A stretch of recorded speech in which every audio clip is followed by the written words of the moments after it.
আচমকাই বাড়িতে brain stroke অভিনেত্রী সায়ন্তনী মল্লিকের। ঠিক কি ঘটেছে?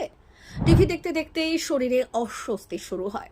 অতঃপর তড়িঘড়ি সায়ন্তনীকে নিয়ে চিকিৎসকের কাছে ছোটেন স্বামী তথা টেলিপর্দার জনপ্রিয় অভিনেতা ইন্দ্রনীল।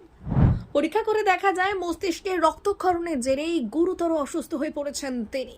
যদিও দিন তিনেক হাসপাতালে থাকার পর রবিবার ছাড়া পেয়ে বাড়িতে এসেছেন সায়ন্তনী মল্লিক। তবে আপাতত বিশ্রামে থাকতে হবে তাকে। স্বামী ইন্দ্রনীল জানিয়েছেন, ডাক্তার কড়া কোনো নিয়মে থাকার পরামর্শ না দিলেও দিন 15 পুরোপুরি বিশ্রামে থাকতে বলেছেন সায়ন্তনীকে। টেলিপর্দার তারকা দম্পতির আশঙ্কা, ভাগ্যে শুটিংয়ে গিয়ে এই ধরনের ঘটনা ঘটেনি, নইলে বেশি সমস্যায় পড়তে হতো, যার জন্য ঈশ্বরকে ধন্যবাদও জানিয়েছেন সায়ন্তনী ইন্দ্রনীল।